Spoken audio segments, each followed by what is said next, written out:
दोस्तों, रशिया के अंदर मॉस्को वहाँ पे एक अटैक हुआ है। पीएम मोदी ने सोशल मीडिया पर लिखा है कि जघन्य अपराध की कड़ी निंदा करते हैं। जो पीड़ित परिवार हैं उनके प्रति हमारी संवेदना है। दुखद समय में भारत रूस के साथ है। नाज़रीन, रूस के सदर पुतिन ने इंडिया के प्राइम मिनिस्टर नरेंद्र मोदी को रूस के साथ खड़े होने पर सराहा।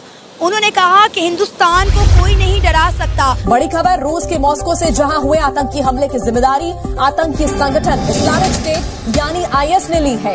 मॉस्को टाइम्स ने दावा किया है कि टेलीग्राम पर उन्हें ये जानकारी मिली। मॉस्को हमले में रूसी सुरक्षा एजेंसियों को बड़ी कामयाबी मिली है। 2 आतंकियों को पकड़ा गया है। 2 जंगल में भागने में कामयाब रहे। यूक्रेन बॉर्डर के पास आतंकियों को पकड़ा गया। कहा जा रहा है कि तकरीबन मोर देन अराउंड 100 लोग जो हैं उसकी जानें चली गई हैं।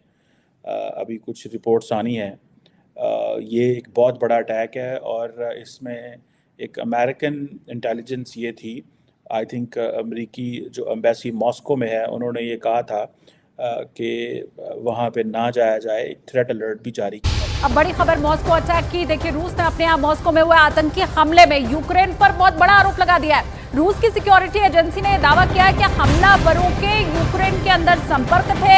जब उन्हें हिरासत में लिया गया तो वो यूक्रेन से लगने वाले बॉर्डर की ही तरफ जा रहे थे। ये जो इस्लामिक स्टेट ऑफ खुरासान है, ISIS जिसको के कहा जाता है, खुरासान कहा जाता है, ये बेसिकली एक जो इस्लामिक स्टेट का एक रीजनल चैप्टर है। कि इस्लामिक स्टेट अलहदा एक टेररिस्ट ऑर्गेनाइजेशन थी।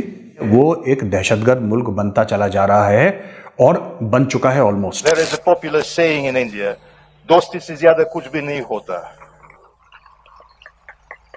There is nothing more important than friendship, a very precise characteristic of the trusted and friendly character of Russian-Indian strategic partnership. देखिए, एक चीज तो बड़ी क्लियर है कि भारत जो है उसको एक एडवांटेज है रशिया के साथ as a Quad partner. Hello, जय हिंद दोस्तों। SP न्यूज़ 91 में आपका स्वागत है। दोस्तों मैं आपको बता दूं कि रशिया में एक बहुत ही बड़ा धमाका हुआ है, बहुत ही बड़ा अटैक हुआ है, जिसमें कि एक मॉल था और उस मॉल में करीब 100 से 150 लोगों की जानें जा चुकी हैं। यानी कि जो ये रशिया के अंदर किया है और साफ तौर पर इस पर जो यूक्रेन पर इसके इल्ज़ाम लगाए जा रहे हैं और IS का जो ग्रुप है उसने इसकी जिम्मेदारी ली है। और ये समझ लीजिए कि मोदी जी ने बहुत ही अच्छे तरीके से जवाब देते हुए रूस को साफ तौर पर कह दिया है कि उसे घबराने की ज़रूरत नहीं है। भारत हमेशा उसके साथ था और हमेशा रहेगा। मोदी जी का बहुत ही बड़ा ऐलान है और रूस में फ़िलहाल अफरा तफरी का माहौल है, क्योंकि बहुत ही बड़ा अटैक है जिसमें आप समझ सकते हैं 100 लोगों की जानें चली गई है। और इसमें अभी और देशों के कोई बयान नहीं आया है, लेकिन कहीं ना कहीं पाकिस्तानी मीडिया का तो रुझान आना शुरू होना ही था, क्योंकि मोदी जी इसमें इन्वॉल्व हुए। मोदी जी ने रूस के साथ रहने का जो है वायदा किया और हमेशा उन्हें दिलासा दिलाई कि हम जो है रशिया के साथ हैं, जो और आगे जैसे भी होगा सब कुछ देखा जाएगा। कुछ इस तरीके की बात मोदी जी ने की है। अब इस पर पाकिस्तानी मीडिया अपनी जहालत क्या दिखाती है और किस तरीके के पाकिस्तानी मीडिया के दिमाग, उसके अंदर क्या विचार चल रहे हैं, सब कुछ जानेंगे इस वीडियो के अंदर। इसलिए वीडियो को अंत तक ज़रूर देखिएगा और हमारे चैनल SP न्यूज़ 91 पर अगर पहली बार विजिट किया है तो प्लीज़ इस चैनल को सब्सक्राइब कर लीजिएगा। तो आइए दोस्तों, वीडियो को स्टार्ट करते हैं। ये समझ लें और इसको एक ख़ास इसकी जो है ना वो एनोलॉजी ड्रॉ की जाती है। जब ये जो कैलिफत जो थी, इस्लामिक स्टेट का जो कॉन्सेप्ट था, ये खिलाफत जब सीरिया में 2019 में इसको शिकस्त हुई और जैसे ये फिर डिफरेंट इलाकों में ये जाना शुरू हो गई और कहा जाता है कि ये बहुत ज़्यादा एक बड़ी सिक्योरिटी थ्रेट है। पूरी दुनिया में इनका लैंडस्केप है। ISKP जो है, ISISK जिसे आप कहेंगे, ये बेसिकली 2014 में बनी थी और इसके जो इसमें अंदर जो लोग हैं वो वही हैं जो अलकायदा और तहरीक तालिबान पाकिस्तान के थे। और ये वो फाइटर्स हैं जो इसके अंदर हैं और ये ज़्यादातर वो थे जो जिनको अब डिफेक्टर्स कह लेते हैं, जो किसी न किसी वजह से कहा जाता है कि इसने 2015 के अंदर अपनी जो इस्लामिक स्टेट है उसको अनाउंस किया और इसकी जो अपनी ऑफिशियल एक्सपेंशन है वो खुरासान प्रोविंस जो है उसके अंदर रखी। इनकी तकरीबन 4000 से 6000 के करीब इनके मेंबर हैं और पहले तो 2023 में इनके एक लीडर थे सनाउल्लाह गफ़ारी, उनको मारे गए थे। तो उसके बाद कौन इसको हेड कर रहा है, बहुत सारी चीज़ें अभी क्लियर नहीं हैं। लेकिन इसको ISIS के कहा जाता है। उसकी वजह ये है, ये जो खुरासान है, इसका बेसिकली ये ईरान, अफ़गानिस्तान और पाकिस्तान जो मॉडर्न डे है, ये इसका एक एंशियंट रीजन है, जिसको ये समझते हैं कि जहाँ पे कभी हमारी खिलाफत हो सकती थी, ये उसको वहाँ से अपनी एनर्जी, अपनी जो आइडियोलॉजी और रिलीजियस ओरिएंटेशन वहाँ से ड्रॉ करते हैं। जो ISKP है, ये सिर्फ खुरासान या इस खित्ते में एक्टिव नहीं है। इसका बेसिकली जो ISIS जो रीजनली बनी थी सीरिया में, ये वहाँ से अपनी डॉक्ट्रिन और सारे जो ट्रांसनेशनल कनेक्शंस हैं वो इस्टेब्लिश करते हैं। कहा जाता है कि इस वक्त ये ISKP जो है, ये सबसे ज़्यादा एक बड़ा एक्टिव टेररिस्ट ग्रुप है अफ़गानिस्तान में। और 2021-22 में जितनी भी बड़ी जिसे वो कहते हैं ना 23 में 24 में इसके फुटप्रिंट्स अब पूरी दुनिया में हैं और बहुत सारी जगहों पे अमेरिका के अंदर। मैं अभी एक हाल ही में एक डैशबोर्ड देख रहा था कि जिसमें शायद ही कोई दुनिया का ऐसा मुल्क हो जिसमें इनके फुटप्रिंट्स ना हो। बीजिंग में एक हद तक इनके फुटप्रिंट एक जगह पे देखे गए हैं, मॉस्को में है। मैं अभी देख रहा था इंडिया के अंदर।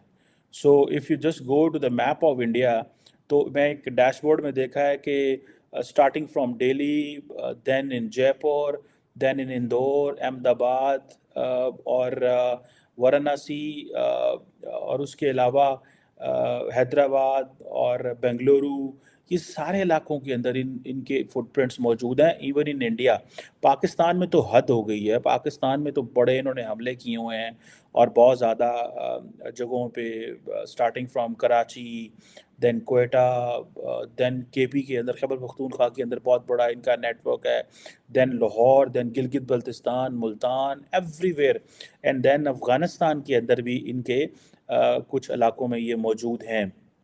सो ISK जो है, ये एक बड़ा थ्रेट है जिसको आप ये कह लें, और एक बड़ी ऑर्गेनाइजेशन है और इसकी चैलेंजेस भी ज़ाहिर बात है उस हिसाब से बहुत बड़े हैं, एक बड़ी ट्रांसनेशनल टेररिस्ट ऑर्गेनाइजेशन होने की वजह से। अब अगर आप इसको देखें कि इस ऑर्गेनाइजेशन को, ये जो मॉस्को में जो अटैक हुए हैं, जो क्रॉकस सिटी म्यूज़िक हॉल के अंदर, कहा जाता है कि ये इनका 22वां ओवरसीज़ अटैक है। ये जो अटैक क्रॉकस सिटी हॉल में, म्यूज़िक हॉल में किया, ये इनका 22वां ओवरसीज़ अटैक है, जिसे वो कह लें कि इससे पहले, थोड़े दिन पहले, नॉट लॉन्ग अगो, इनके कुछ लोग जर्मनी से पकड़े गए हैं। ठीक है जी। और इनके वहाँ पे ISK के सेल वहाँ पे मौजूद हैं, और ये अब एंटी रशिया भी हो गए थे।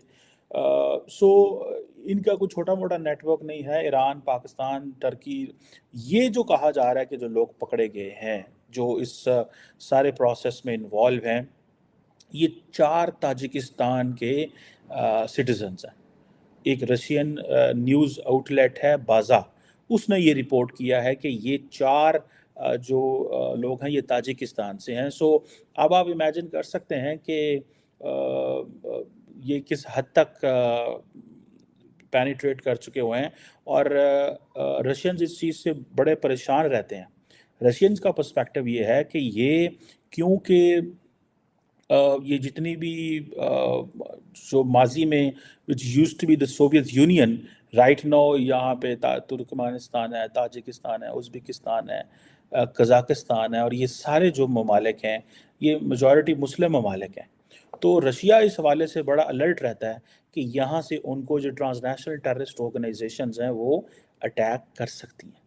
अब ये सुनने में आया कि ये उन्होंने एक्सेप्ट भी कर लिया है कि ये हमने करवाया है। तो आप उससे अंदाज़ा लगाएं कि अगर उन्होंने ये एक्सेप्ट कर लिया है तो फिर एक समझें कि एक बड़ा अटैक एक बड़े मुल्क के अंदर, और इसकी ज़ाहिर बात है इम्प्लीकेशंस भी बहुत ज़्यादा होंगी ग्लोबल लेवल पे। कैसे इसको चीज़ें आइंदा चलती हैं, मुस्तकबिल क्या बनता है, ये एक है, आपको पता है ये एक ट्रांसनेशनल सलाफ़ी जहादिस्ट ऑर्गेनाइजेशन है, इसको यूएन ने भी डेजिग्नेट किया हुआ है एज ए टेररिस्ट ऑर्गेनाइजेशन। और लेकिन इसका प्रॉब्लम ये है कि ये फेथ बेस्ड मिलिटेंट्स हैं जी। और जो फेथ बेस्ड मिलिटेंट्स होते हैं उनसे आप उनको कैसे डी रेडिकलाइज करना है। और जैसे मैंने आपको शुरू में बताया कि ये लोग these are the defectors of Al Qaeda and Tehrik Taliban के। अगर अलकायदा ये छोड़ के और इस्लामिक स्टेट में आए हैं या टीटीपी छोड़ के आए हैं, उसकी बहुत सारी मल्टीपल रीजंस होती हैं why they leave. Once a group leader is targeted and then there is a question of hierarchy, then who is going to be the next अमीर of the group। जैसे अफगानिस्तान के अंदर है ना, वहाँ तो हायरार्की बड़ी मजबूत है, पिछले 40-50 साल से वहाँ मौजूद हैं और वहाँ पे उनको कोई इतना चैलेंज नहीं हुआ, लेकिन अफगान तालिबान को, लेकिन ये जो दहशतगर्द